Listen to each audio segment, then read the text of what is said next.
The Tower of London quickly gains a ghastly reputation. This infamy grows with the events following the death of King Edward IV in 1483 and the naming of his 13-year-old son, Edward, as successor.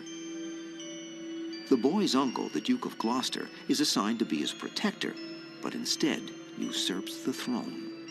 Proclaiming himself King Richard III, the Duke has all of the boy's advisors arrested, including Lord William Hastings. The bewildered Hastings is dragged from a meeting of the Privy Council and summarily beheaded on a piece of building timber found lying on the Tower Green. A peer of the realm was entitled to be tried by his peers by law, but this was an act without any recourse to law, an act of pure tyranny, and it set off what we now think of as a reign of terror. Richard realizes that his monarchy will never be secure as long as the true successor, young Prince Edward, is alive.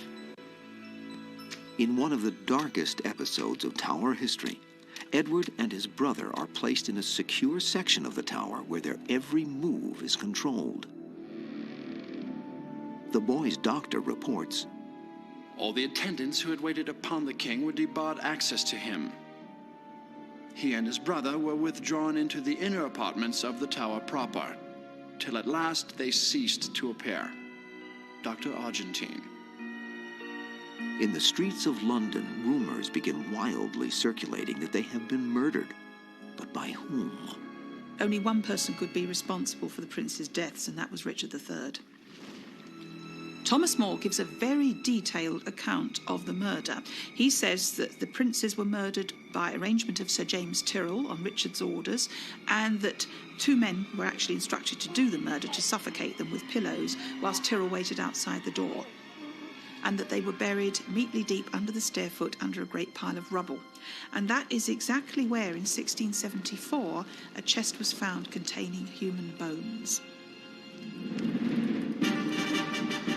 Just 2 years after brutally seizing the throne, King Richard is slaughtered in a violent battle. The crowning of his successor, Henry Tudor, marks the end of the fractious Wars of the Roses and the beginning of the bloodiest dynasty in Tower history.